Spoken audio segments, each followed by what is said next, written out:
கர்த்தர் நம்மை விடுதலையா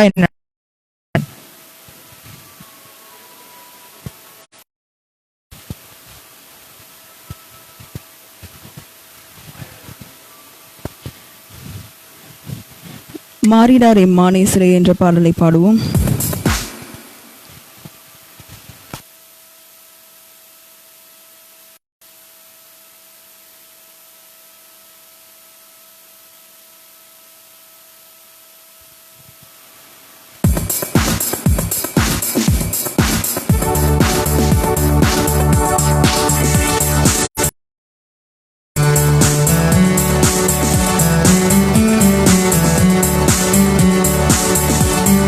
மாறிடார் எம்மானேசரே, மாறாதவர் அன்பின் நாளுமே, கல்வாரி சிலுவை மீதிலே காணுதி இம்மா அன்பிலே.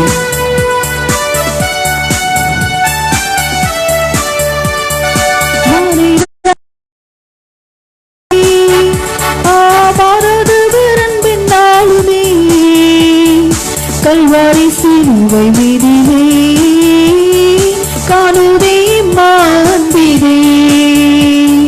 மாறிடா எம்மானேசரே, மாறாதவர் அன்பின் நாளுமே, கல்வாரி சிலுவை மீதிலே காணுதி இம்மா அன்பிலே.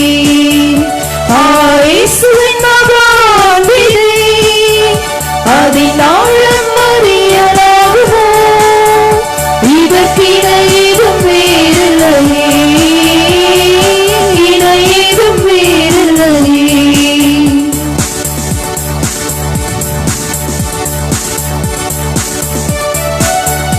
பாவியாக இருக்கையிலே அன்பாய் பாரில் உன்னை தேடி வந்தாரே, நீசன் என்று உன்னை தள்ளாமலே நேசனாக மாற்றிடவே.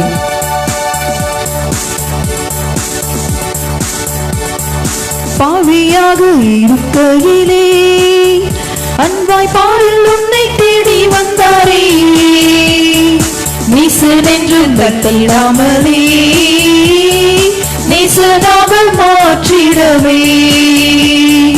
பாவியாக இருக்கையிலே அன்பாய் பாரில் உன்னை தேடி வந்தாரே, நேசனென்று தள்ளாமலே நேசனாக மாற்றிடவே.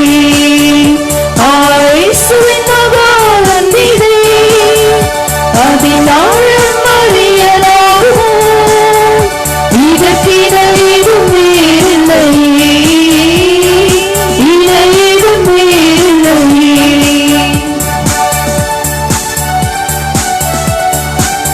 இந்த உலகத்தில் எத்தனை அன்பு இருந்தாலும் இயேசுவின் அன்பிற்கு இணை ஒன்றும் இல்லை என்பதை இந்த பாடலாகும். எல்லோரும் கரங்களை உற்சாகமாக தட்டி நம்முடைய வீடுகளிலே ஆராதனை செய்வோம். ஆவியால் அன்பை பகிர்ந்திட தூய தேவனின் சாயல் அறிய, ஆவியாலே அன்பை சொரிந்தார் அவராய் அவரை சந்திக்க. ஆவியால் அன்பை பகிர்ந்திட தூய தேவனின் சாயல் அறிய, ஆவியாலே அன்பை சொரிந்தார் அவராய் அவரை சந்திக்க. இயேசுவின் மகா அன்பிலே அதினாலும் அறியலாகுமோ, இதற்கிணை ஏதும் வேறில்லையே, இணை ஏதும் வேறில்லையே. பயம் அதை நீக்கிடுமே, யாவும் அருநிலை சகித்திடுமே, அது விசுவாசம் நாடிடுமே, அன்பு ஒரு காலம் ஒழியாது. இயேசுவின் அன்பு ஒரு காலம் ஒழியாததா இருக்கிறது. அதை நினைத்து நாம் பாடலை பாடி நம்முடைய தேவனை ஆராதிப்போம். பயமதை நீக்கிடுமே, யாவும் அருநிலை சகித்திடுமே, விசுவாசம் நாடிடுமே, அன்பு ஒரு காலம் ஒழியாதே. பயமதை நீக்கிடுமே, யாவும் அருநிலை சகித்திடுமே, விசுவாசம் நாடிடுமே, அன்பு ஒரு காலம் ஒழியாதே. நாம் இயேசுவின் மகன் பிதே அதிராழம் அறியலாகுமோ இதற்கு இணையும் வேறில்லையே இணையும் வேறில்லையே மாறிடாயும் மானேஸ்வரி ஆமரது வருந்தினாலுமே கல்வாரி சிலுவை விதை காணொதி மாண்பிதே இயேசுவின் மகன் பிதே அதினாழம் அறியலாகுமோ இதற்கு இணையேதும் வேறில்லையே இணையேதும் வேறில்லையே.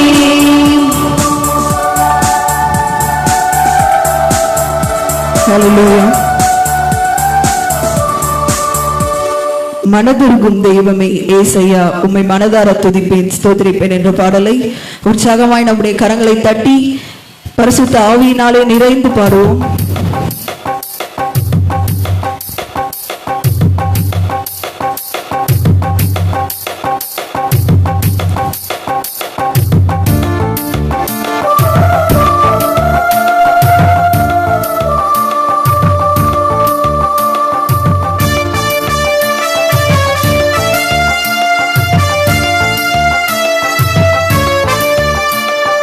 மனதுருகும் தெய்வமே ஏசையா உம்மை மனதார துதிப்பேன் ஸ்தோத்திரிப்பேன். மனதுருகும் தெய்வமே ஏசையா உம்மை மனதார துதிப்பேன் ஸ்தோத்திரிப்பேன். நீ நல்லவர் சர்வ வல்லவர் நீ நல்லவர் சர்வ வல்லவர் உம் இரக்கத்துக்கு முடிவே இல்லை உம் அன்பிற்கு அளவே இல்லை உம் இரக்கத்திற்கு முடிவே இல்லை உம் அன்பிற்கு அளவே இல்லை. அவை காலைதோறும் புதிதாயிருக்கும் அவை காலைதோறும் புதிதாயிருக்கும். மனதுருகும் தெய்வமே ஏசையா உம்மை மனதார துதிப்பேன் ஸ்தோத்திரிப்பேன். மனதுருகும் தெய்வமே ஏசையா உம்மை மனதார துதிப்பேன் ஸ்தோத்திரிப்பேன். மெய்யாக நமது பாடுகளை ஏற்றுக்கொண்டு துக்கங்களை சுமந்து கொண்டவராயிருக்கிறார். அந்த அன்பை நினைத்து பாடுவோம்.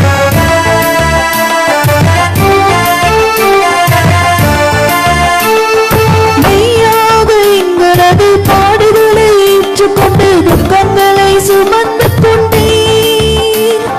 மெய்யாக எங்களது பாடுகளை ஏற்றுக்கொண்டு துக்கங்களை சுமந்து கொண்டீர். ஐயா துக்கங்களை சுமந்து கொண்டீர் ஐயா துக்கங்களை சுமந்து கொண்டீர். நீ நல்லவர் சர்வ வல்லவர் நீ நல்லவர் சர்வ வல்லவர் உம் விருப்பத்திற்கு முடிவே இல்லை உம் அன்பிற்கு அளவே இல்லை உம் விருப்பத்திற்கு முடிவே இல்லை உம் அன்பிற்கு அளவே இல்லை. அவை காலையோறும் புதிதாயிருக்கும் அவை காலையோறும் புதிதாயிருக்கும். மனதுருகும் தெய்வமே ஏசையா உம்மை மனதார துதிப்பேன் ஸ்தோத்திரிப்பேன்.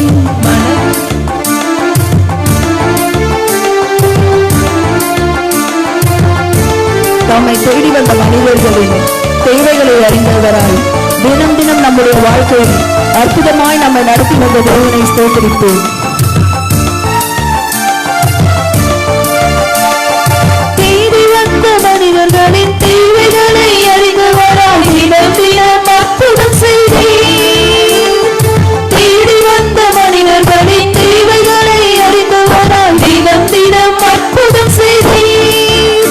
ஐயா தினம் தினம் அற்புதம் செய்தீர் ஐயா தினம் தினம் அற்புதம் செய்தீர். நீ நல்லவர் சர்வ வல்லவர் நீ நல்லவர் சர்வ வல்லவர் உம் இரக்கத்திற்கு முடிவே இல்லை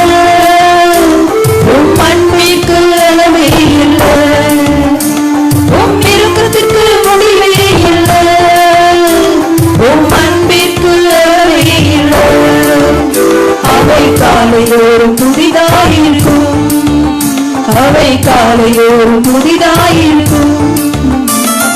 மனதுருகும் தெய்வமே இயேசையா, உம்மை மனதார துதிப்பேன் ஸ்தோத்தரிப்பேன்.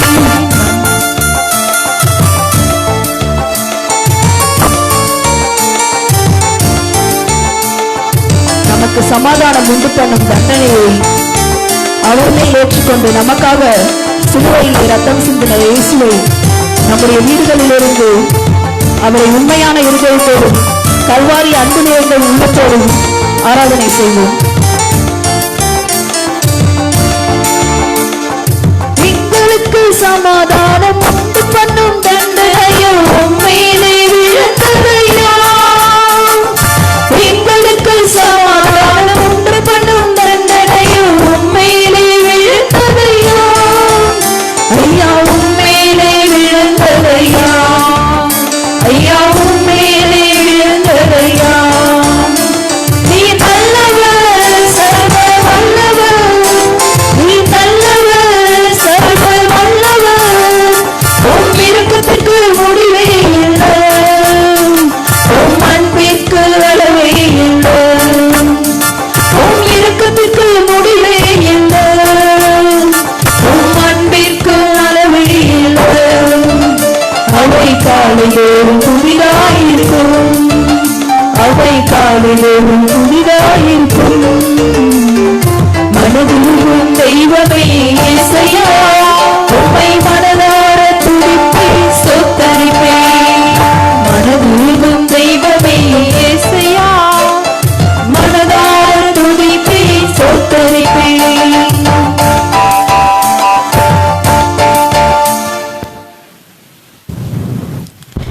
இப்பொழுது நம்ம மத்தியில் இருக்க பாஸ்டர் அவர்கள் வந்து நமக்கு செய்தி தருவார்கள்.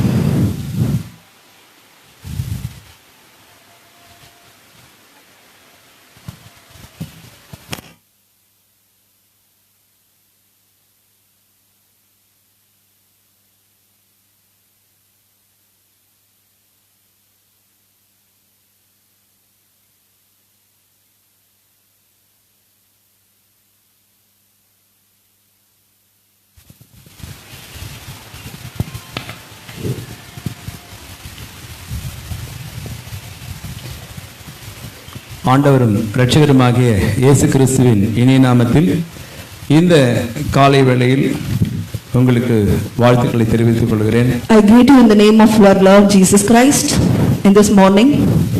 எனக்கு அன்பான சகோதர சகோதரிகளே, my beloved brother and sister, நம்முடைய தேசத்தின் சூழ்நிலைகளை நீங்கள் அறிந்திருக்கிறீர்கள்.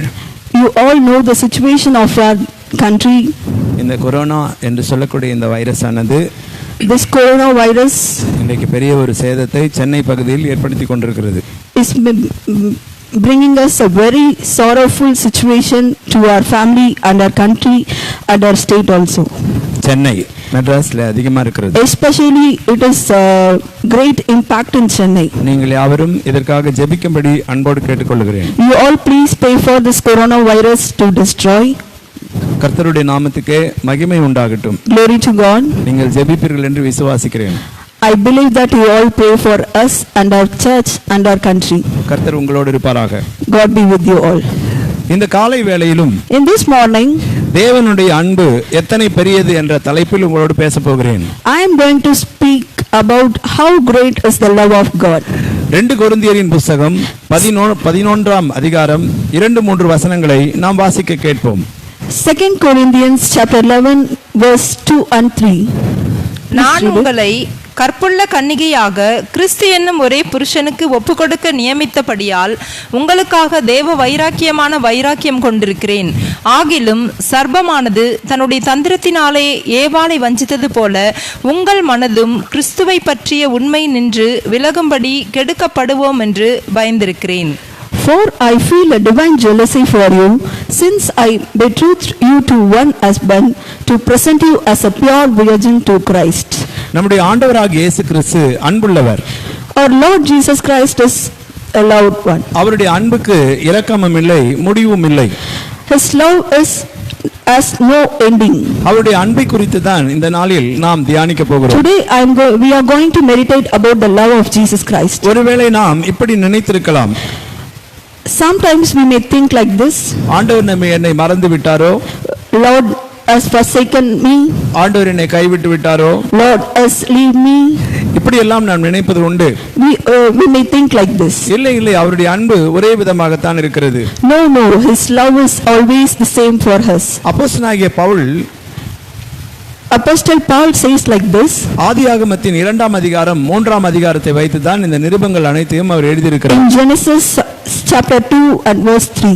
இங்கே மணவாட்டியையும் சபையும் குறித்து பேசுகிறார். He speaks about the bride and the church. கர்த்தருடைய நாமத்துக்கு மகிமை உண்டாகட்டும். Glory to God. மணவாளனாகிய இயேசுவை குறித்தும் மணவாட்டியாகிய சபை குறித்தும் தான் அதிகமான இடங்களில் அவர் பேசியிருக்கிறார். He speaks about the beloved Christ and the church. அவர்கள் இருவரும் எவ்விதமான அன்பில் இருக்க வேண்டும் என்று பேசியிருக்கிறார். He speaks about the love between the church and Jesus Christ. இங்கே அப்போஸ்தலனாகிய பவுல் சொல்கிறார், Here Paul says like this: கற்புள்ள கன்னிகையாகிய கிறிஸ்து என்னும் புருஷனுக்கு நான் ஒப்பு கொடுக்க போகிறேன் என்று சொல்கிறார். He says that I betrothed you to one husband to present you as a pure virgin to Christ. அவர் பேசும்போது நம்முடைய அழைப்பை குறித்து அந்த அழைப்பு விசேஷமானது என்று சொல்கிறார். He speaks about the call of God. He says that our call is special and precious. கிறிஸ்தவ குடும்ப வாழ்க்கை அனுபவம் அல்ல. It is not a call about the Christian life experience.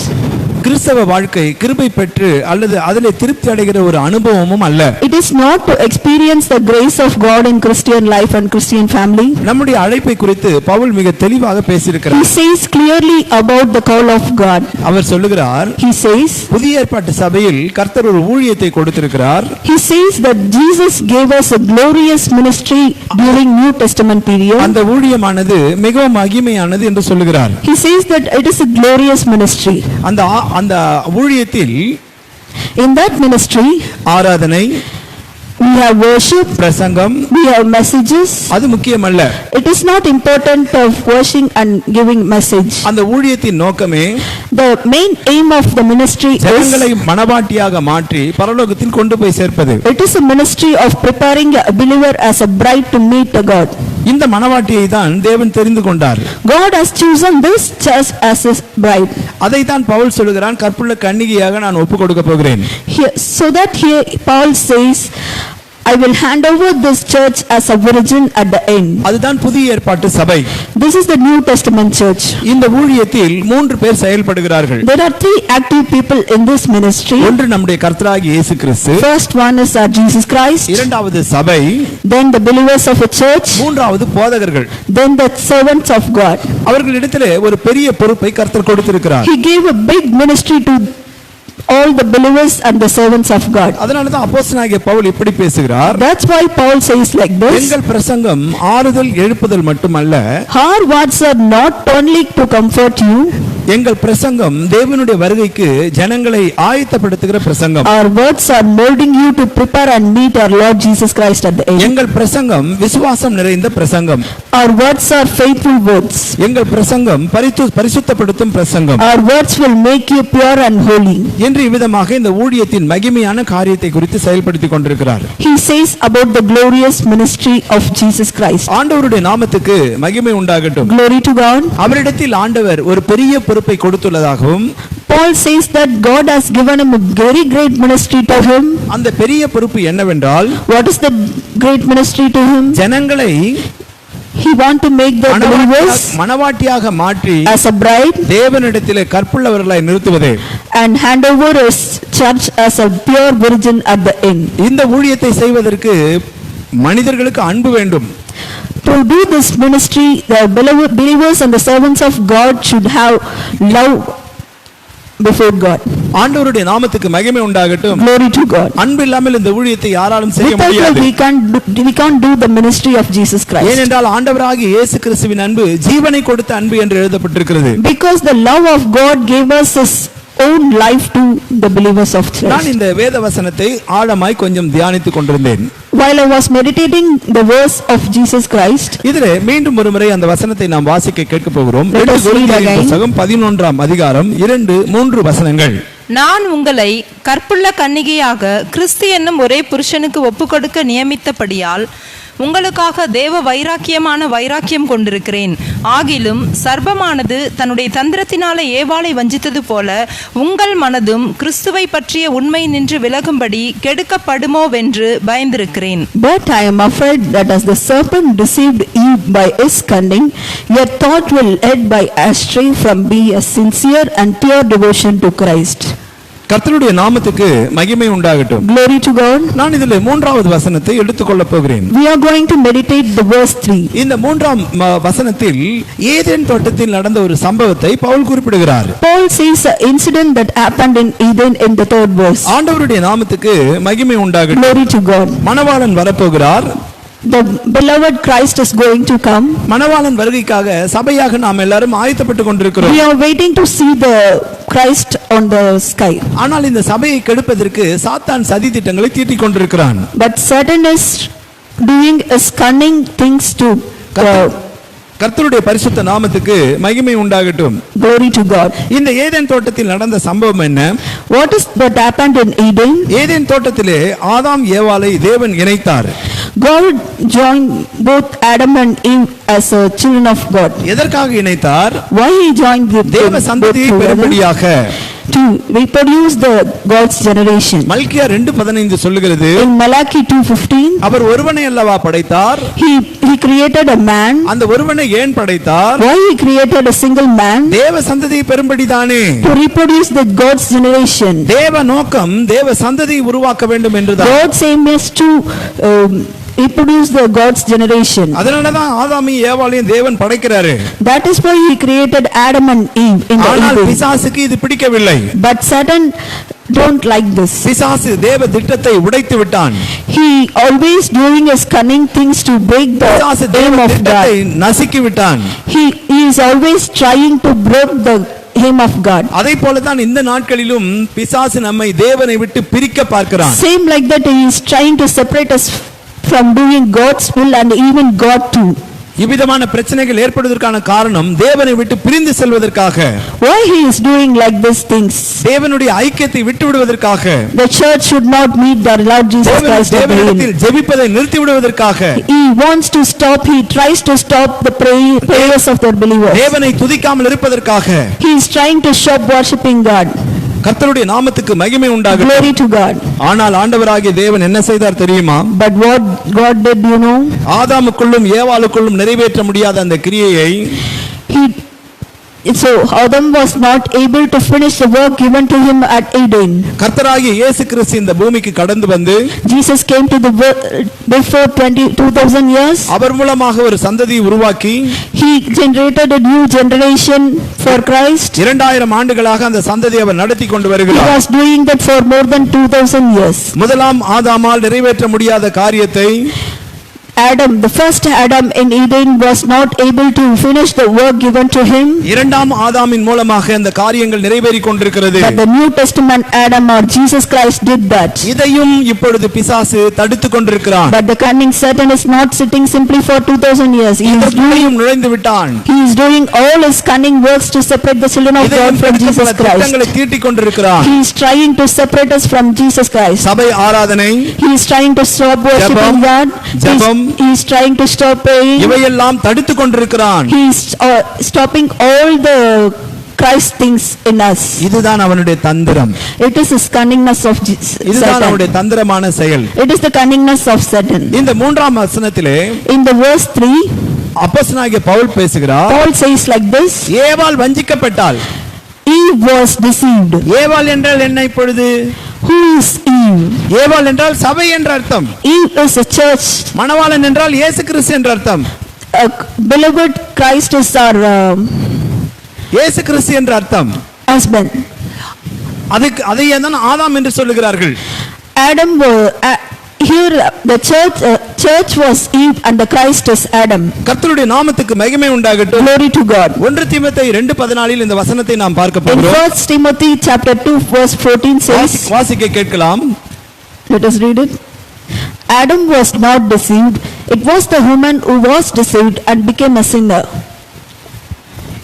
மேலும் ஆதாம் வஞ்சிக்கப்படவில்லை, ஸ்திரீயானவளே வஞ்சிக்கப்பட்டு மீறுதலுக்கு உட்பட்டாள். ஆண்டவருடைய நாமத்துக்கு மகிமை உண்டாகட்டும். Glory to God. Adam வஞ்சிக்கப்படவில்லை, Adam was not deceived. ஏவாள் வஞ்சிக்கப்பட்டாள் என்று It was the எழுதப்பட்டிருக்கிறது. woman who was deceived. அவன் ஆதாமை வஞ்சிக்க முடியவில்லை.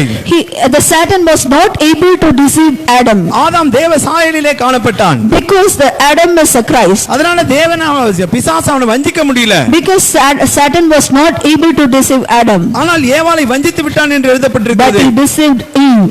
நான் இந்த வசனத்திலிருந்து ஒரு சில காரியங்களை உங்களோடு பேச விரும்புகிறேன். I am going to speak a few things from this verse. இங்கே பவுல் ஆணித்தரமாக சொல்லுகிறார், Here Paul says confidently Adam வஞ்சிக்கப்படவில்லை, that Adam was not deceived, ஏவாள் வஞ்சிக்கப்பட்டாள். that Eve was a sinner and she was deceived by Satan. எப்பொழுதுமே பிசாசினுடைய செயல் என்ன தெரியுமா அன்பானவர்களே? Satan will always do a thing. யார் ஏமாறுவாங்கன்னு பாப்பான். He wants to, he will always see who can be deceived. அதனாலதான் 1 பேதுரு 5:8 சொல்லுகிறது. 1 Peter 5:8 வாசிங்க.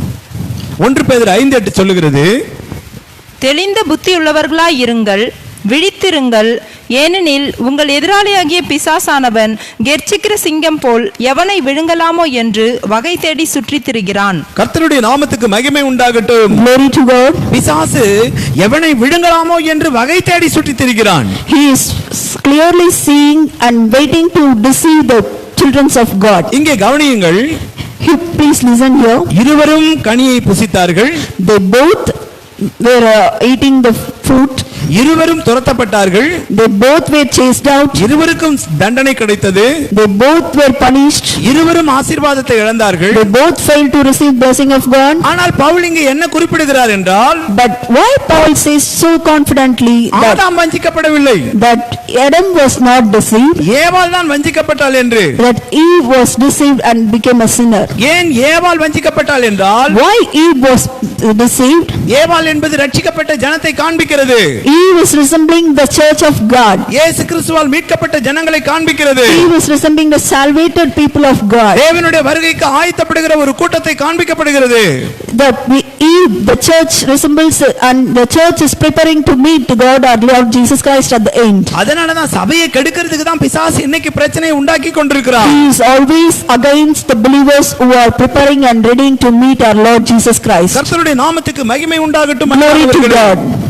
இந்த பிசாசை குறித்து ஒரு சில வசனங்களை உங்களோடு நான் பேச போகிறேன். We are going to say something about the Satan. ஏசாயா 14ஆம் அதிகாரம் Isaiah 14 13 15 வரை உள்ள வசனங்கள் verse 13 to 15. வாசிக்க கேட்கலாம். You said in your heart, I will ascend to heaven above the stars of God. I will set my throne on high. I will sit on the mountain assembly in the far reaches of the north. I will ascend above the heights of God. I will make myself like the Most High. But you are brought down to Zion, to the far reaches of the pit. படிங்க. 13 to 15. நான் வானத்துக்கு ஏறுவேன், தேவனுடைய நட்சத்திரங்களுக்கு மேலாக என் சிங்காசனத்தை உயர்த்துவேன், வடப்புறங்களில் உள்ள ஆராதனை கூட்டத்தின் பர்வதத்திலே வீற்றிருப்பேன் என்றும், நான் மேகங்களுக்கு மேலாக உன்னதங்களில் ஏறுவேன், உன்னதமானவருக்கு ஒப்பானவேன் என்றும் நீ உன் இருதயத்தில் சொன்னாயே. ஆனாலும் நீ அகாதமான பாதாளத்திலே தள்ளுண்டு போவாய். இந்த பிசாசு எந்த நிலையிலிருந்து எப்படி விழுந்தான் என்பதை குறித்து இந்த வசனம் சொல்லப்பட்டிருக்கிறது. Now we are going to see the situation of Lucifer. இவனுடைய குணமே கெட்ட குணம். His character is very bad character. இவன் எப்படி கெட்டவனா மாறினா? How he became bad? இவன் நல்லவனாகத்தான் இருந்தான். He was good at the beginning. அன்பானவர்களே, ஆண்டவர் இவனை முத்திரை மோதிரமாக வைத்திருந்தார். God made him as a precious stone. இவனுக்கு ஒரு நல்ல ஒரு வேலையை கொடுத்திருந்தார். He gave him everything that he had. ஆனா அதெல்லாம் விட்டுட்டு, but he left all the things that நான் அவருடைய சிங்காசனத்துக்கு மேல ஏறி உட்காருவேன், வானத்துக்கு மேல ஏறுவேன், அவருக்கு மேல வருவேன்ற ஒரு எண்ணம் அவனுக்கு உருவானது. He has a pride in his thought and he says, I am a God. He says, I sit on the throne of God. He thinks that he is a voice of God. நான் உங்களுக்கு சொல்லுகிறேன், I say, நல்ல தண்ணீர் எப்படி கெட்ட தண்ணீராய் மாறுகிறது? how good water turned into bad water? அது நல்ல தண்ணீர் தான். It is a good water. அது பல சூழ்நிலைகளை கடந்து போகும்போது கெட்ட தண்ணீராக மாறிவிடும். It is a good water in the beginning by எப்படி some bad நல்ல things are வாசனை mixed with the நல்ல good வாசனை water. கெட்ட வாசனையாக மாறுகிறது. How a good smell became a bad smell. அது நல்ல வாசனை தான். It is a good smell. வேதம் சொல்லுகிறது Bible says here, செத்த பரிமள தைலங்கள் செத்தவனுடைய அந்த செத்துப்போன ஈனால கெட்டு போக பண்ணுகிறது. as a dead flies cause even a bottle of perfume to stink. ஆண்டவருடைய நாமத்துக்கு மகிமை உண்டாகட்டும். Glory to God. உன்னுடைய மனதுக்குள்ளே தேவையற்ற எண்ணங்கள் தேவையற்ற சிந்தனைகள் வருமானால் நல்லவர்கள் கூட கெட்டவர்களாக மாறி விடுவீர்கள். Our believers, we should not have a wicked things in our hearts. கொடுக்கப்பட்ட உன்னுடைய வேலையிலே நீ ஜாக்கிரதையா இருக்க வேண்டும். We should only have eyes upon the thing than the work given to us. நம்முடைய ஆண்டவர் நல்லவர். But our God is very good God. அவர் நல்லவர்களாக மாற்ற விரும்புகிறார். He want to make us good as like him. இந்த உலகத்தில் இருக்கிற கெட்டவர்களை நல்லவர்களாக மாற்றுவதே தேவனுடைய அன்பு. He came to make a wicked one to good one. கர்த்தருடைய நாமத்துக்கு மகிமை உண்டாகட்டும். Glory to God. இந்த தேவதூதனாகிய லூசிபருக்கு கர்த்தர் கொடுத்த ஆசீர்வாதத்தில் அவனுக்கு திருப்தி இல்லை. He is not fulfilled and he is not satisfied with what God has given to him. இன்று பலர் இப்படித்தான் வாழ்ந்து கொண்டிருக்கிறார்கள். Today we also living like a Lucifer. தங்கள் வாழ்க்கையில திருப்தி இல்லை. We are not satisfied with anything. தங்கள் வேலையில திருப்தி இல்லை. We are not satisfied with the job given தங்கள் to him. குடும்ப வாழ்க்கையில திருப்தி இல்லை. We are not satisfied with the family that we have. தன்னை பற்றிய தனக்கு ஒரு திருப்தி இல்லாத ஒரு நிலைமை. We are not satisfied with ourselves. இது தவறான ஒரு முடிவை உனக்கு கொண்டு வரும். It brings a very bad final இந்த destination. தவறான முடிவுக்கு வந்த லூசிபர் மேலே இருந்து கீழே விழுந்தான். This Lucifer fall down from the heaven to hell. அவனுக்கு 3 எண்ணங்கள் உருவானது. He has a 3 thinking in தேவனுடைய his heart. ஸ்தானத்திலே நான் போக வேண்டும். He has a thinking that he has a pride in his heart. தேவனுடைய சிங்காசனத்துக்கு மேலே நான் ஒரு சிங்காசனம் போட்டு உட்கார வேண்டும். He says that I sit on the throne of God. அவரை போல மாற வேண்டும். He says I am a God. கர்த்தருடைய நாமத்துக்கு மகிமை உண்டாகட்டும். Glory to God. இவ்விதமான எண்ணங்கள் அவனுக்கு உண்டானபடியினாலே He says that he is not satisfied with anything. அவன் கெட்டவனாக மாறிவிட்டான். Then he became a wicked இதை one. கேட்டுக்கொண்டிருக்கிற என் அன்பு சகோதரனே My beloved sister and brother, கர்த்தர் கொடுத்த குடும்ப வாழ்க்கையில் உனக்கு திருப்தி வேண்டும். you should satisfy with what you have in your family. கர்த்தர் கொடுத்த ஆசீர்வாதத்தில் உனக்கு திருப்தி வேண்டும். You should be satisfied with what the blessings you got from God. அதை விட்டு நீ வெளியே கடந்து வராதே.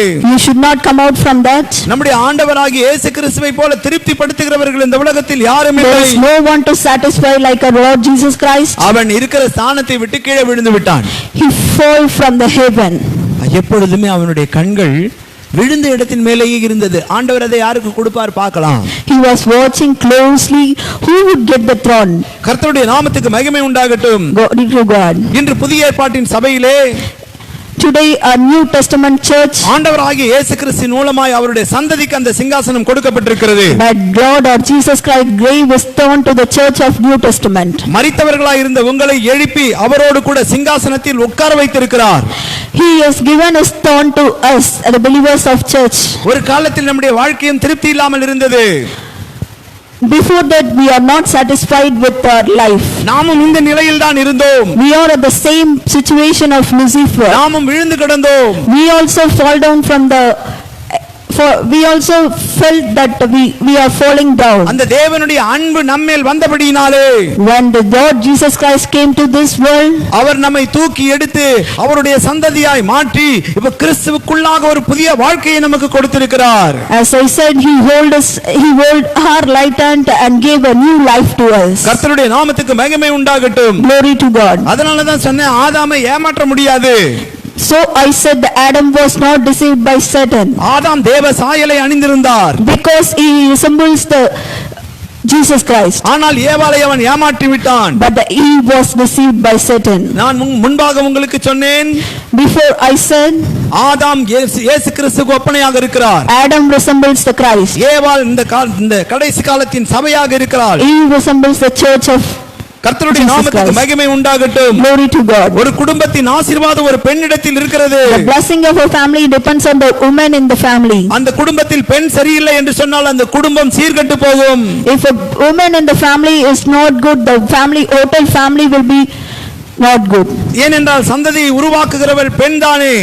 Because the generations are made by and reproduced by the female in the family. ஆண்டவருடைய நாமத்துக்கு மகிமை உண்டாகட்டும். Glory to God. குடும்பத்தில் இருக்கிற பெண்களுக்கு நான் சொல்லுகிறேன், I am saying a few things to the women in the family. எந்த விதத்திலும் நீங்கள் எந்த காரியத்திலும் ஏமாந்து போய்விடக் கூடாது. The women in the family should not deceived by Satan and anything in this world. ஆண்டவர் ஒரு பெரிய ஒரு குடும்ப பொறுப்பை உங்கள் கரத்திலே கொடுத்திருக்கிறார். God gave you a very great ministry to you. அதேபோல தேவ சபையே நீ எந்த விதத்திலும் ஏமாந்து போய்விடக் கூடாது. Same like the church should not be deceived by the Satan and the worldly things. உன்னை கீழே தள்ளுவதற்காக பிசாசு இன்றைக்கு திரிந்து கொண்டிருக்கிறான். The Satan is doing all his cunning works to separate God and the church. ஏவாள் ஒரு பலவீன பாண்டம். Abel is a very lazy person. கர்த்தருடைய நாமத்துக்கு மகிமை உண்டாகட்டும். Glory to God. நான் இப்பொழுது ஏதேன் தோட்டத்துக்கு உங்களை கொண்டு போக போகிறேன். I am going to take you to the Eden. Eden தோட்டத்தில் இருவருக்கும் வேலையை ஆண்டவர் கொடுத்திருந்தார். God gave work to both Adam and Eve. அந்த வேலை என்ன? What is the work? காப்பதும் They want to protect. பண்படுத்துவதும். They want to make good things in Eden. ஆதாம் வேலை செய்து கொண்டிருந்தார். Adam was doing that thing in the right manner. ஏவாளோ சோம்பலுக்கும் அசதிக்கும் இடம் கொடுத்து விட்டார். But Eve gave way to laziness. வேதம் சொல்லுகிறது சோம்பல் தூங்கி விட பண்ணும். Bible says like this, the laziness will make you to sleep. இந்த காலத்தில் நாம் கர்த்தருடைய வேலையை முக்கியப்படுத்த வேண்டும். We should have a keen sight on the ministry of God. சபையே நீ அசதியா இருக்க கூடாது. Church should not be lazy nowadays. சபையே இந்த நாட்கள் நீ அதிகமாய் ஜெபிக்க வேண்டும். The church should pray more and more to Lord Jesus Christ. சபைகள் மூடப்பட்டிருக்கிறது என்று சொல்லி சபையில் இருக்கிற ஜனங்கள் அமைதியாக இருக்க கூடாது. We should not sit simply at the house while the churches were closed. நீதிமொழிகள் 22:29 சொல்லுகிறது. The proverb 22:29 says like this. தன் வேலையில் ஜாக்கிரதையா இருப்பவன் ராஜாக்களுக்கு முன்பாக நிற்பான். Do you see someone skilled in their work? They will serve before kings. கர்த்தர் கொடுத்த இந்த நாட்களிலே நாம் அதிகமாக ஜெபிக்க வேண்டும். We should pray at this period. நாம் எங்கிருந்தாலும் சபையாக காணப்பட வேண்டும். At any place we should pray to our God. தேவனுடைய வேலையை முக்கியப்படுத்த வேண்டும். We should always do his ministry in a right manner and the right இந்த time. வேலைக்காக அதிகமாக நாம் ஜெபிக்க வேண்டும். We should pray for the ministry for more and more. ஆண்டவருடைய நாமத்துக்கு மகிமை உண்டாகட்டும். Glory to God. பிரச்சனைக்கோ கவலைக்கோ பாரத்துக்கோ முக்கியமான இடத்தை கொடுத்து விடக் கூடாது. We should not give a place in our heart for the worries and the sorrows of this worldly things. ஐயோ என்ன சபை திறக்கவில்லையே என்னாகுமோ ஏதாகுமோ என்று நாம் நினைக்க கூடாது. We should not think what will happen then at next. What will happen to the church? கர்த்தருடைய நாமத்துக்கு மகிமை உண்டாகட்டும். Glory to God. கர்த்தர் நிச்சயமாக சபைகளை திறப்பார். God will definitely and surely he will open his ஆராதனைகள் church. நடக்கும். The worships will continue. அதற்காக அவர் ஜீவனை கொடுத்திருக்கிறார். That is why he gave his life to us. இது அவருடைய சரீரமாகிய சபை. It is the body of Christ. ஆண்டவருடைய நாமத்துக்கு மகிமை உண்டாகட்டும். Glory to God. இங்கு ஏதேன் தோட்டத்தில் என்ன நடந்தது? What was happened in Eden? முதலாவது அவள் அசதிக்கு இடம் கொடுத்து விட்டாள். She gave way to laziness. இந்த நாட்களில் நாம் அசதிக்கோ சோம்பலுக்கோ தூங்கி விழுவதற்கோ இடம் கொடுக்க கூடாது. Nowadays we should not give way to laziness. நான் முன்பு மே மாதம் 1ஆம் தேதி பேசும்போது இப்படி சொன்னேன். I spoke on 1st May. சிலர் நேரம் எங்களுக்கு போதவில்லை என்று சொல்லி போர் அடிக்கிறது சொல்லி காய் விளையாடுவதும் ஒரு விளையாட்டாக இன்றைக்கு தேவனுடைய பிள்ளைகள் விளையாட்டிலே போய் கொண்டிருக்கிறார்கள். The children of God is bored and tired at the nowadays and playing games at their houses. தேவனுடைய பிள்ளையே தேவனுடைய சபையை நீ விழித்துக் கொள்ள வேண்டும். You should awake at this time. இது தூங்குகிற நேரம் அல்ல. This is not a right time to sleep. பிசாசு என்ன செய்தான் தெரியுமா? What Satan did, you know? அழகா உள்ளவனா. Satan came into the house of Eden, that is Adam and Eve's உள்ள house. வந்து ஏவாளோடு பேச ஆரம்பித்தான். He spoke to Eve. ஏவாளோடு பேச ஆரம்பித்தான். He spoke to Eve. கர்த்தருடைய நாமத்துக்கு மகிமை உண்டாகட்டும். Glory to God. யாராவது நம்ம வீட்டுக்கு வந்தாங்கன்னா If a person came to our house, நம்ம என்ன சொல்லுவோம்? யாரோ வந்திருக்காங்க பாருங்க அப்படினு சொல்லுவோம். we will say that someone is coming to our house. ஆனா ஏவாளோ பேச ஆரம்பித்து விட்டாள். But Eve didn't do that, and without the knowledge of Adam, she started speaking to the serpent. ஏவாளுடைய பேச்சு ஐக்கியத்தை மாற்றக்கூடியதா இருந்தது. the Eve speaking has got a new relationship with the Satan. ஆண்டவருடைய நாமத்துக்கு மகிமை உண்டாகட்டும். Glory to God. ஆதாமோடு மட்டும்தான் அவளுக்கு ஐக்கியம் இருக்க வேண்டும். She should have a good relationship with Adam and God alone. ஆனால் ஆதாமுடைய ஐக்கியத்தை அவன் பிரித்து விட்டான். But Satan separated Adam and Eve. இதை குறித்து நான் வேதத்தில் வாசித்துக் கொண்டிருந்த போது, While I was meditating about this, 1 ராஜாக்களின் புத்தகம் 11ஆம் அதிகாரம் 4ஆம் வசனத்தை பாருங்கள். in 1 King chapter 11, வாசிக்க கேட்போம். ஆகையால் கர்த்தர் சாலமோனை நோக்கி, நான் உனக்கு கட்டளையிட்ட என் உடன்படிக்கையையும் என் கட்டளைகளையும் நீ கைக்கொள்ளாமல் போய் இந்த காரியத்தை செய்தபடியினால் ராஜ்ய பாரத்தை உன்னிடத்திலிருந்து பிடுங்கி அதை உன் ஊழியக்காரனுக்கு கொடுப்பேன். as Solomon grew old, his wife turned his heart after other gods, and his heart was not fully devoted to the Lord as God as the heart of David. சாத்தான் தவறான முறையில் சாலமோனை வழி நடத்தினான். Satan misdirected Solomon to the bad relationship. சாலமோனுக்கு ஞானம் இருந்தது, உணர்வு இருந்தது, விவேகம் இருந்தது. Solomon has wisdom, Solomon has beauty, Solomon has everything in the world. Solomon பெரிய ஒரு ஞானி. Solomon is a great wisdom. ஆனால் என்ன செய்தான் தெரியுமா பிசாசு? But what Satan did, you know? அவனுடைய பாருங்க பிரஜாதிகளோடு சம்பந்தம் கலக்கும்படியாக செய்து விட்டான். Satan made a new relationship with the Gentile peoples. Solomon ஒரு ஆவிக்குரிய மனிதன். Solomon is a spiritual man. அவன் எப்படி விழுந்தான் பாருங்கள். How he fell down, you see. திருமண காரியத்தில், in the wedding covenant. என் அன்பு சகோதர சகோதரியே, My beloved brother and sister, அவனுடைய சபையே, my beloved church, உன்னுடைய திருமண காரியத்தில் நீ எச்சரிக்கையா இருக்க you should வேண்டும். be very careful in the wedding covenant that you made. அவிசுவாசிகள் உனக்கு சம்பந்தம் இருக்க கூடாது. You should not have a covenant with the Gentile people who are not the believers of Solomon church. தேவனிடத்தில் இருந்த ஐக்கியத்தை பிசாசு கெடுத்து விட்டான். Satan was turning Solomon and misdirecting him from the relationship from the God our Lord Jesus Christ. மரிஜாதி பெண்களிடத்தில் அவன் ஐக்கியம் கொண்டான். He had a new relationship with the Gentile women. அதே போல தான் இங்கேயும் நடந்தது. Same like that it was happened in churches of பிசாசு Christ. கர்த்தருக்கு விரோதமாக சர்ப்பத்தின் வழியாய் பேசுகிறான். Satan was speaking against God. கொஞ்சம் உன் பேச்சில் கவனம் வேண்டும். You should be careful in talking to whom you are talking. நீ யாரிடத்தில் பேசுகிறாய் You should be careful to whom you are என்பதை talking. குறித்து எச்சரிக்கையாயிரு. So be careful in speaking. உன் பேச்சில் கவனம் இல்லை என்றால், If you have carelessness in your ஆண்டவர் அழைத்த speaking, அழைப்பில் நீ நிற்க முடியாது. you cannot stand in the call of God. கர்த்தருடைய Jesus Christ. நாமத்துக்கு மகிமை உண்டாகட்டும். Glory to God. ஏவாள் பாருங்க, அவன் பேச்சுக்கு மழங்கி ஏவாள் அந்த கனியை புசிக்க ஆரம்பித்து விட்டாள்.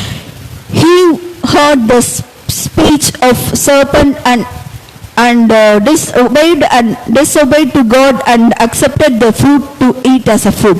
ஏவாள் புசித்த நோக்கம் வேறு, ஆதாம் புசித்த நோக்கம் வேறு. The purpose of Eve's eating is different and the Adam's eating is different. ஏவாள் புசித்ததின் நோக்கத்தை சொல்லுகிறேன். The purpose of Eve's eating are, அதற்கு அழகு இருந்தது, it is beautiful, இன்பம் இருந்தது, it is tasteful, சுவை இருந்தது, it is a good one, அந்த கனியில ஜீவனத்தின் பெருமை இருந்தது. it is a pride of life. என்ன சொன்னா தெரியுமா பிசாசு? What serpent said நீ to you? தேவனை போல மாறுவாய். He will become like a Lord Jesus Christ. அவள் அழகுக்கு அடிமையானால், He became a slave to beautiful. இன்பத்துக்கு அடிமையானால், He became a slave to joyful. சுவைக்கு அடிமையானால், He became a slave to tasteful. பெருமைக்கு He அடிமையானால், became a slave to pride of life. இந்த பிரசங்கத்தை கேட்டுக்கொண்டிருக்கிற என் அன்பு சகோதரனே சகோதரியே, Those who are listening, my beloved sister and brother, உன்னை ஒன்றுக்கும் நீ அடிமைப்பட்டு போய்விடக் கூடாது. you should not be slave to the worldly things. Pavul சொல்வார், நான் ஒன்றுக்கும் அடிமைப்பட மாட்டேன். Paul says like that, I am not a slave to this worldly things. கர்த்தருடைய நாமத்துக்கு மகிமை உண்டாகட்டும். Glory to God. அந்த அடிமையின் முடிவு தோல்வியாக மாறிவிட்டது. If you became slave to the worldly things, you will fail. ஆண்டவருடைய நாமத்துக்கு மகிமை உண்டாகட்டும். Glory to God. ஆதாம் வேலையை முடித்து வீட்டுக்கு வருகிறார். While Adam came back to home from work, ஆதாம் வேலையை முடித்து வீட்டுக்கு வருகிறார். while Adam came back to home from work, வீட்டுக்கு வரும்போது ஏவாளின் நிலைமை அவர் பார்த்தார். while he came back, he saw his அவனுக்கு மகிமை இல்லை. wife. He saw his wife அவனுக்கு who lost the glory of God. தேவனுடைய பிரசன்னம் இல்லை. She lost the glory of God. தேவனுடைய சமூகம் இல்லை. She lost the peaceful mind of God. சாதாரண ஒரு பெண் போல பாதி பழத்தை கையில் வைத்துக் கொண்டு ஏவாள் நின்று கொண்டிருந்தாள். She became an ordinary woman. என் அன்பு சகோதரனே சகோதரியே, My beloved brother and sister, வேதாகமத்தில் பல சம்பவங்கள் நடந்திருக்கிறது. there were so many incidents that happened in Bible. ஒன்று நாளாகமம் 21:1 சொல்லுகிறது. First Chronicles 21:1 says like this. கொஞ்சம் வாசிக்க கேட்போம். ஒன்று நாளாகமம் 21:1. சாத்தான் இஸ்ரவேலுக்கு விரோதமாய் எழும்பி இஸ்ரவேலை தொகையிடுகிறதற்கு தாவீதை ஏவி விட்டது. Satan rose up against Israel and insulted David to take census of Israel. ஆண்டவருடைய நாமத்துக்கு மகிமை உண்டாகட்டும். Glory to God. தாவீதை கர்த்தர் அதிகமாய் ஆசீர்வதித்திருந்தார். God blessed David more and more. தாவீது ஒரு ஆவிக்குரிய மனிதன். David is a spiritual man. எப்பொழுதுமே கர்த்தர் ஒரு ஆசீர்வாதத்தை கொடுக்கிறார் என்றால் அது பிசாசுக்கு பிடிக்காது. If God's blessing is given to the believer of his church, Satan is always trying to destroy the blessings of the God. வேதம் சொல்லுகிறது நம்முடைய ஆசீர்வாதத்துக்காகவே அவர் சிலுவையில் சாபமாக மாறினார். He died for the blessing of a church. அந்த ஆசீர்வாதத்தை கெடுக்கும்படியாக அவன் பல தந்திரமான காரியங்களை செய்வான். Satan planned to destroy the blessings of God. ஆவிக்குரிய பிள்ளைகள் எச்சரிக்கையாக இருக்க வேண்டும். The believers of Christ should be very careful in that. யோபின் குடும்பத்தை பாருங்கள். When you see the Job's family, யோபின் குடும்பம் முழுவதுமாக ஆசீர்வாதத்தால் நிறைந்திருந்த ஒரு குடும்பம். Job is a blessed man and his whole family is a blessed family. ஆனால் அந்த ஆசீர்வாதத்தை கெடுக்கும்படியாக சாத்தான் இறங்கி வந்து விட்டான். But Satan planned to destroy the whole blessings that he got from God. உங்களுடைய கர்த்தரின் ஆசீர்வாதத்தை நீங்கள் ஒரு ஜாக்கிரதையாய் காத்துக்கொள்ள வேண்டும். You should be very careful in protecting the blessings that you got from God. கர்த்தரின் ஆசீர்வாதமும் ஐஸ்வரியத்தை தரும், அதனோட ஒரு வேதனையை கூட்ட மாட்டார். God will bless you. He will not give you sorrow and worries of this world. தாவீது ஒரு ஆவிக்குரிய மனிதன். David was a spiritual man. அவன் துதித்தான். He sang for God. He sang for God. He danced for God. விசுவாசம் வைத்திருந்தான். He had very great faith in God. ஆனால் தாவீதுக்குள் சாத்தான் புகுந்தான். But Satan deceived him. பரிசுத்தாவியை பெற்றவனுக்குள்ளும் சாத்தான் புகும் என்பதுதான் இந்த சத்தியத்தின் அர்த்தம். A spiritual man can also deceived by Satan. இரண்டு ஏவுதலை நாம் இங்கு பார்க்கிறோம். We can see two launches here. ஒன்று மாம்சத்தின்படி ஏவுதல், இன்னொன்று ஆவிக்குரிய ஏவுதல். One is physical launch and the spiritual launch. நீ எந்த ஏவுதலிலே உன் வாழ்க்கையை நடத்தி கொண்டிருக்கிறாய்? In what launch you are living a life in this world? ஆண்டவர் சொல்லும் இடங்களுக்கு நீ போகிறாயா அல்லது உன் மனதின் பிரகாரமாக நீ செயல்பட்டு கொண்டிருக்கிறாயா? You are misdirected by Satan or you are directing to the Lord Jesus Christ. ஒரு சிலர் இப்படி நினைக்கிறார்கள். Some people are thinking like this. சனி ஞாயிற்றுக்கிழமை சர்ச்சில் சபை ஆராதனை நடந்துட்டு இருக்கோம்.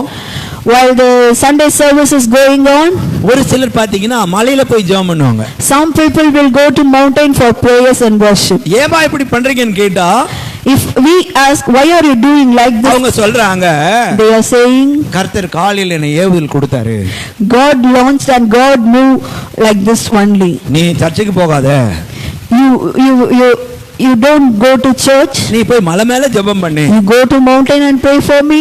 எந்த ஆண்டவரும் இப்படி சொல்ல மாட்டார். Our Jesus Christ will never say like this. அதனால தான் நான் சொல்றேன், சிலர் எதுவென்று தெரியாமல் ஏமாந்து போகிறார்கள். The people are not ready to differentiate the physical launch and the spiritual launch. எச்சரிப்பு வேண்டும். You should be very careful in ஆவியிலே. You should be very careful in spiritual life. உன்னுடைய மாம்சத்திலே. You should be very careful in physical life. கர்த்தருடைய நாமத்துக்கு மகிமை உண்டாகட்டும். இங்கு ஏவாளை நாம் பார்க்கிறோம். ஏவாளை புசித்த நோக்கமே வேறு. Here we see the purpose of eating is different. சாத்தான் ஏவாளை வெறுமையாக்கி விட்டான். Satan makes Eve as an ordinary woman. கர்த்தருடைய நாமத்துக்கு மகிமை உண்டாகட்டும். Glory to God. இன்னொரு சம்பவத்தை கூட நான் உங்களுக்கு முக்கியப்படுத்த விரும்புகிறேன். I want to show you another incident from Bible. அப்போஸ்தலர் 5ஆம் அதிகாரம் 3-4 வசனங்களை படித்து பாருங்கள். Apostle chapter 5 verse 3 to 4. வாசிக்க கேட்போம். Peter said, Ananias, how is it that Satan has so filled your heart that you have lied to the Holy Spirit and have kept for yourself some of the money you received for the land? Didn't it belong to you before it was sold? And after it was sold, wasn't the money at your disposal? What made you to think of doing such a thing? You have not lied to human being but to God. பேதுரு அவனை நோக்கி, அனனியாவே, நிலத்தின் கிரயத்தில் ஒரு பங்கை வஞ்சித்து வைத்து பரிசுத்த ஆவியினிடத்தில் பொய் சொல்லும்படி சாத்தான் உன் இருதயத்தை நிரப்பினதென்ன? அதை விற்கும் முன்னே அது உன்னுடையதா இருக்கவில்லையோ? அதை விற்ற பின்பு அதன் கிரயம் உன் வசத்தில் இருக்கவில்லையோ? நீ உன் இருதயத்திலே இப்படிப்பட்ட எண்ணம் கொண்டதென்ன? நீ மனுஷரிடத்தில் அல்ல, தேவனிடத்தில் பொய் சொன்னாய் என்றான். பரிசுத்த சபையில் இருந்தவர்கள் நிலைமையை பாருங்கள். You can see the situation of the believers in the church. இவர்களுடைய இருதயத்திலே சாத்தான் புகுந்து விட்டான். The Satan was misdirecting Ananias and Sapphira. இது ஆவிக்குரிய சபை. It is the spiritual church. ஆவிக்குரிய பிள்ளைகள் வாழ்க்கையிலே சாத்தான் கிரியை செய்யக்கூடாது. They are the spiritual people. சாத்தானுக்கு இடம் கொடுக்க கூடாது. They should not allow Satan to misdirect them. இங்கே பண ஆசை வந்து விட்டது. Here they both had a desire for money. சபையே, நீ எச்சரிக்கையாயிரு. A church should be careful nowadays. இந்த நாட்களில் பண ஆசை பெருத்தவர்களாய் நாம் காணப்படக்கூடாது. Today we should not have the desire for money. ஆண்டவருடைய நாமத்துக்கு மகிமை உண்டாகட்டும். Glory to God. பிசாசு உன்னை கெடுத்து விடுவான். Satan will always misdirect you from Jesus Christ. அதே போல தான் இந்த அனுபவம் காணப்படுகிறது. Same like that in this incident நான் also. எதுக்காக சாப்பிட்டேன்? Why we should eat? நான் ஏன் சாப்பிட்டேன்? Why I ate this? நான் என்னத்துக்கு சாப்பிட்டேன்னு தெரியல அவங்களுக்கு. The Eve doesn't know why I ate this fruit. ஆதாம் தனக்கு கொடுத்த வேலையை முடித்து விட்டு அவர் திரும்பி வருகிறார். While Adam was returning to home, இவள் யாருடன் இருக்க வேண்டும்? to whom she want to stand? ஆதாமுடன். She want to stand ஏன்னா with ஆதாமுக்கு தான் Adam. இந்த அம்மாவை துணையா கொடுத்தார் ஆண்டவர். God gave as a helper to Adam. சபையே, நீ இயேசுவோடு கூட இருக்க வேண்டும்.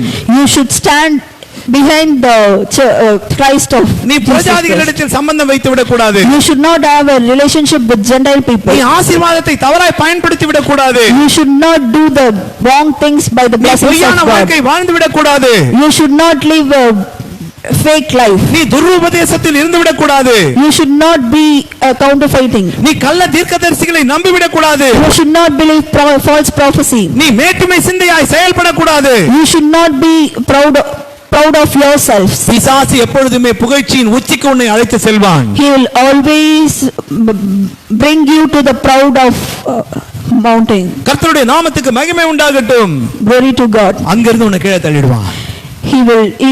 He will always try to chase you from there. அந்த பழத்தை புசித்து விட்டு They both ate the fruit. இப்ப ஏவாளுக்கு ஒன்றும் புரியவில்லை. She doesn't know anything. ஏவாள் அப்படியே நின்று கொண்டிருக்கிறாள். She was confused and standing என்ன alone. செய்வது என்று தெரியவில்லை. They were so worried and confused. ஆதாம் திரும்பி வந்தார். Adam came back. அவளை பார்க்கிறார். He saw his wife Eve. இவள் யார் தெரியுமா? Who is she, you know? அவர் மனைவி. She is a wife of Adam. எலும்பிலிருந்து உருவாக்கப்பட்டவள். She was created by the bone of Adam. அவளோ சாத்தானினால் சாத்தானுடைய சூழ்ச்சியினாலே வஞ்சிக்கப்பட்டு நின்று கொண்டிருக்கிறாள். Adam sees that his wife was deceived by Satan. இதை எப்படி சரி செய்வது என்று அவருக்கு தெரியவில்லை.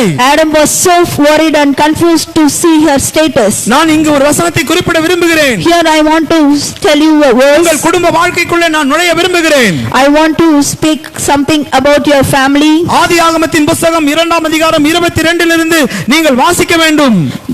Genesis chapter 2 verse 22 to 24. இங்கே ஆதாம் தன்னுடைய குடும்ப வாழ்க்கையை நினைத்து பார்க்கிறார். Here Adam thought their marriage covenant that God given them. கர்த்தருடைய நாமத்துக்கு மகிமை உண்டாகட்டும். Glory to God. வாசிப்போம். தேவனாகிய கர்த்தர் தாம் மனுஷனில் எடுத்த விலா எலும்பை மனுஷியாக உருவாக்கி அவளை மனுஷனிடத்தில் கொண்டு வந்தார். அப்பொழுது ஆதாம், இவள் என் எலும்பில் எலும்பும் என் மாம்சத்தில் மாம்சமுமாய் இருக்கிறாள். இவள் மனுஷனில் எடுக்கப்பட்டபடியால் மனுஷி எனப்படுவாள் என்றான். இது நிமித்தம் புருஷன் தன் தகப்பனையும் தன் தாயையும் விட்டு தன் மனைவியோடு இசைந்திருப்பான். அவர்கள் ஒரே மாம்சமாய் இருப்பார்கள். கர்த்தருடைய நாமத்துக்கு மகிமை உண்டாகட்டும். Glory to God. ஆதாமுக்கு திருமணம் செய்தபோது கர்த்தர் கொடுத்த பிரசங்கம் என்ன தெரியுமா? What is the message and the covenant that God gave to Adam and Eve during their wedding, you know? புருஷனுக்கு அவள் ஏற்ற துணையாய் இருப்பாள். She will be a good helper to her husband. புருஷனானவன் தன் தகப்பனையும் தன் தாயையும் விட்டு மனைவியோடு இசைந்திருக்க கடவர்கள். Her husband shall leave his father and his mother and hold fast to his wife. அவர்கள் இருவரும் ஒரே மாம்சமாய் இருப்பார்கள். And they shall become one flesh. என்று தேவன் கூறிய வார்த்தைகளை ஆதாம் இந்த இடத்திலே நினைவு கூர்ந்தார். At this place, at this situation, he taught their marriage covenant. உங்கள் திருமண வாழ்க்கையிலே வாழ்க்கையில் நீங்கள் எப்படி இருக்கிறீர்கள்? How you are living in your wedding life? ஒருவரை ஒருவர் புரிந்து வாழ்கிறீர்களா? Do you both have a good understanding? உங்களிடத்தில் உண்மையான அன்பு இருக்கிறதா? Do you have a true love? ஆதாமுக்கு இங்கு ஒன்று தெரிந்தது. Adam knows one thing. அவள் எனக்கென்று கொடுக்கப்பட்டவள். Adam knows that she has எனக்கு been வேறு given துணை to இல்லை. me. எனக்கு வேறு துணை இல்லை. I have no other help. இன்னும் கொஞ்ச நேரத்தில் ஆண்டவர் வரப்போகிறார். After some time the Lord is going to come to meet us. ஆண்டவர் இந்த தண்டனை அந்த தவறை கண்டுபிடித்து விடுவார். God will definitely punish my wife. ஏவாள் என்னை விட்டு பிரிந்து போகிறாள். God will definitely separate us from the Eden. ஏவாள் இல்லாமல் நான் எப்படி ஜீவிப்பது? How can I live without Eve? ஏவாள் இல்லாத ஏதேன் எனக்கு வேண்டாம். He decided to chase away from the Eden. கர்த்தர் என்னை ஏவாளுடன் இணைந்திருக்க சொன்னாரே. God said that you shall be one flesh. எனவே மரித்தாலும் நான் ஏவாளுடனே மரிக்கிறேன். He decided to die with his wife. துரத்தப்பட்டாலும் நானும் துரத்தப்படுகிறேன். He decided to run away with his wife. சபிக்கப்பட்டாலும் நானும் சபிக்கப்படுகிறேன். He decided to disobey his God. இந்த சிந்தையோடு தான் ஆதாம் கனியை புசித்தார். By having these things in his mind, Adam decided to eat the fruit with his wife. இந்த அனுபவம் கர்த்தராகிய இயேசு கிறிஸ்துவின் சிலுவை பாடுகளில் இருக்கிற தியாக செயல்களை காண்பிக்கிறது. We can see the same incidents in the cross of our Jesus Christ. ஆண்டவருடைய நாமத்துக்கு மகிமை உண்டாகட்டும். Glory to God. ஆதாமுக்கு தேவனைப் போல மாற வேண்டும் என்ற எண்ணம் இல்லை. Adam didn't want to resemble our Lord Jesus Christ. கர்த்தருடைய நாமத்துக்கு மகிமை உண்டாகட்டும் அன்பானவர்களே. Glory to God. அவன் அந்த ஏவாள் மேலே வைத்திருந்த அன்பை தான் இந்த இடத்தில் என்னால் புரிந்து கொள்ள முடிகிறது. We can see the love she had for his wife. அதனால தான் அந்த ஏவாளை கூட்டிக்கிட்டு அவர் தோட்டத்தை விட்டு வெளியே போயிட்டாரு. So he decided to eat the fruit and he accepted the disobedience of his wife. இங்கு தேவனுடைய நோக்கம் நிறைவேற முடியவில்லை. Here God's plan cannot be able to fulfill. கர்த்தருடைய நாமத்துக்கு மகிமை உண்டாகட்டும். Glory to God. இங்கே உங்களுடைய துணைவியாரை கொஞ்சம் நினைத்து பாருங்கள். Here you think about your wife. உங்கள் கணவரை நினைத்து பாருங்கள். Here you think about your husband. உங்களுடைய இருவருடைய வாழ்க்கையிலும் திருமண ஒப்பந்தங்கள் எப்படி இருக்கிறது? How your wedding covenant are today? இன்றைய வரைக்கும் ஒருவருக்கொருவர் அன்பு கூர்ந்து வாழ்ந்து கொண்டிருக்கிறீர்களா? Do you have love for each other? இந்த ஆதாமுடைய அன்பை பாருங்கள். See the love of Adam. தன் மனைவிக்காக He did everything for his wife. அவள் இல்லாமல் என்னால் வாழ முடியாது. He think that I can't live without my wife Eve. அவள் என் மாம்சத்தில் மாம்சமாய் இருக்கிறாள். She is my flesh. என் எலும்பில் எலும்பாய் இருக்கிறாள். She is my bone. அவள் இல்லாத எனக்கு வாழ்க்கை இல்லை. He thinks that I can't live without Eve in this Eden. தன் மனைவியின் மீது அன்பு கொண்டான். He had a very great love for his wife. அதேபோல தான் கர்த்தராகிய இயேசு கிறிஸ்து Same like that Jesus Christ. முந்தின ஆதாமால் எந்த காரியத்தையும் செய்ய முடியவில்லை. The first Adam was not able to fulfill the work given to him. காரியங்களை நிறைவேற்ற முடியவில்லை. He was not able to fulfill the work given to him. ஆனால் கொரிந்தியரின் புத்தகத்திலே பவுல் இப்படி எழுதுகிறான். But in Corinthians, Paul says like this. பிந்தின ஆதாம் இந்த பூமிக்கு கடந்து வந்தார். The second Adam came to this world. இந்த பூமிக்கு கடந்து வந்தார். He came to this world. நம்மை அவர் தெரிந்து கொண்டார். He chose us. பாவக்கனியை புசித்து தேவ மகிமை இழந்திருந்த நம்மை அவர் தெரிந்து கொண்டார். He chose the sinners of the world. ஆசீர்வாதத்தை இழந்த நம்மை தெரிந்து கொண்டார். He chose sinners of the world and the தேவனை விட்டு தூரமாய் இருந்த நம்மை தெரிந்து கொண்டார். He chose us from the world. அவர் நம்மேல் அன்பு வைத்தார். He loved us more and more. நம்மை மனவாட்டியாய் மாற்றினார். He wants to make us a bride to meet Lord Jesus Christ. நமக்காக பரலோக ராஜ்யத்தை விட்டு இந்த பூமிக்கு இறங்கி வந்தார். He came to this world by leaving all his glory. அவருடைய அன்பு எவ்வளவு விலையேற பெற்ற அன்பாய் இருக்கிறது. How great is the love of God for us. கர்த்தருடைய நாமத்துக்கு மகிமை உண்டாகட்டும். Glory to God. இந்த அன்பிலே நாம் ஒவ்வொருவரும் நிலைத்திருக்கும்படியாக தேவன் விரும்புகிறார். We should stand firm in the love of God Jesus Christ. உண்டாகட்டும். Glory to God. ஆண்டவராகிய இயேசு கிறிஸ்து சீக்கிரம் வரப்போகிறார். God is going to come. அவர் விரும்புகிற வண்ணமாக நாம் காணப்பட வேண்டும். Jesus going to come soon and we should resemble Lord Jesus Christ. நமக்கென்று ஒரு ராஜ்யத்தை ஏற்படுத்தி கொண்டிருக்கிறார். He is making a new kingdom for us. அதுவே நம்முடைய வீடு. That is our heavenly house. அந்த வீட்டிலே நாம் ஜெயம் பெற்றவர்களாய் வாழ போகிறோம். That is an eternal house where we are going to. அதனால தான் பவுல் அப்போஸ்தலன் சொல்லுகிறான். That is why Paul says here. ஏவாள் வஞ்சிக்கப்பட்டாள். He was deceived. சபையே Church, நீ வஞ்சிக்கப்படக்கூடாது. my beloved church, you will not be deceived by Satan. இந்த நாட்களிலே பிசாசு உன்னை வஞ்சித்துக் கொண்டிருக்கிறான். Satan is trying to deceive you. அவருடைய அன்பை உணர்ந்து கொள். You should realize the love of God in the cross. பிந்தின ஆதாமுடைய அன்பு ஏவாளோடு முடிந்து விட்டது. The first Adam's love was முந்தின ஆதாமுடைய அன்பு ஏவாளோடு முடிந்தது. the first love, Adam's love was finished with the disobedience of his wife Eve. ஆனால் பிந்தின ஆதாமுடைய அன்பு இன்னும் முடியவில்லை. But the love of God is never and never ending. 2000 ஆக தொடர்ந்து கொண்டிருக்கிறது. He is doing his work for more than 2000 years. அவர் வரும்போது While he is coming, நாம் வஞ்சிக்கப்பட்டவர்களாக இருக்கக்கூடாது. we should not stand as a deceived people before God. அவரை விட்டு தூர போகிற அனுபவம் நமக்கு இருக்கக்கூடாது. We should not run away from him. கர்த்தருடைய நாமத்துக்கு மகிமை உண்டாகட்டும். Glory to God. அவர் இருக்கும் வண்ணமாக நாமும் இருப்போம். We should be like our Jesus Christ. அவருடைய அன்பு பெரியது. His love is very great. அவருடைய அன்பிலே நிலைத்திருங்கள். We should stand firm in the love of God. அவருடைய அன்புக்கு இணையே இல்லை. There is no other love than Jesus Christ. அதனாலதான் அப்போஸ்தலனாகிய பவுல் இந்த வசனத்தை இவ்விதமாக எழுதியிருக்கிறார். That's why Paul says like this. அவன் எழுதின வசனங்களை நாம் நினைவு கூர்ந்து பார்ப்போமானால் We should meditate the verse that is given to ஆதியாகமத்தின் புத்தகம் 2ஆம் அதிகாரம் 3ஆம் அதிகாரத்தை வைத்துத்தான் பல நிருபங்களை அவன் எழுதியிருக்கிறான். He wrote so many chapters with that resembles the incident that happened in Eden. அவருடைய அன்பில் நிலைத்திருங்கள். You should stand firm in the love of God. சபையே, Church, நீ அவருடைய அன்பில் நிலைத்திருக்க வேண்டும். you should stand firm in the love of God. உன்னை ஆவிக்குரிய மனவாட்டியாக ஆவிக்குரிய சந்ததியாக தேவன் உருவாக்கி கொண்டிருக்கிறார். God is making you as a generation of Christ. நீ ஜெயம் பெற்ற அவருடைய சிங்காசனத்தில் உன்னை உட்கார வைக்க போகிறார். You should receive the throne of God. அவருடைய ராஜ்யத்திலே ஆளுகை செய்கிறவர்களாய் நாம் மாற You should போகிறோம். be a ruler of the kingdom.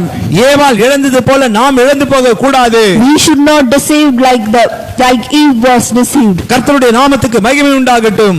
Glory to God. உங்களுடைய அன்பிலே உங்கள் விசுவாசத்தை நீங்கள் காத்துக்கொள்ளுங்கள் என்று வேதம் சொல்லுகிறது. You should protect the love that you got from God. You should not misdirected by Satan. இயேசுவின் அன்பு ஒருபோதும் உன்னை விட்டு விலகாது. God will never forsake you. He will always love you. கர்த்தர் உங்களை ஆசீர்வதிப்பாராக. God bless you. அவர் வரும்போது While he was coming, உங்களிடத்தில் இருக்க வேண்டிய ஒன்று தேவனின் அன்பு மட்டுமே. while the Jesus Christ is coming, you should resemble the whole love that he has for us. அவருடைய வருகைக்கு ஆயத்தப்படுவீர்களாக.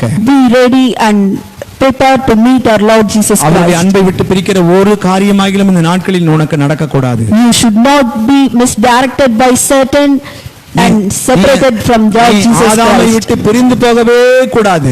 You should not be separated by Satan. ஆதாமின் ஐக்கியத்தை விட்டு பிரிந்து போக கூடாது. You should not separate from Jesus Christ. எதுவும் உன்னை ஆதாமை விட்டு பிரிக்க கூடாது. You should not be separated by Satan from Jesus Christ. கர்த்தருடைய நாமத்துக்கு மகிமை உண்டாகட்டும். Glory to God. இயேசு எப்பொழுதும் உங்களுடன் இருக்கிறார். God will never leave you. God is always with you. இந்த நாட்களிலும் இப்படிப்பட்டதான கொடிய வைரஸ் வியாதி காலங்களிலும் கர்த்தர் உன்னோடு இருக்கிறதை நீ உணர்ந்து கொள். Nowadays we can have so many sorrows and so many worries about this disease. அவருடைய அன்பு உன்னை காத்துக்கொள்ளும். But the love of God will never forsake you. The love of God will definitely protect you from this virus. அவர் மனதுருக்கம் கொண்ட தெய்வம். He is a compassionate love of God. God bless you. God bless you. என் ஆத்துமாவே கர்த்தரை சோத்ரி, என் முழு உள்ளமே பரிசுத்த நாமத்தை சோத்ரி. என் ஆத்துமாவே கர்த்தரை சோத்ரி, அவர் செய்த சகல உபகாரங்களை மறவாதே. ஆமென். Praise the Lord.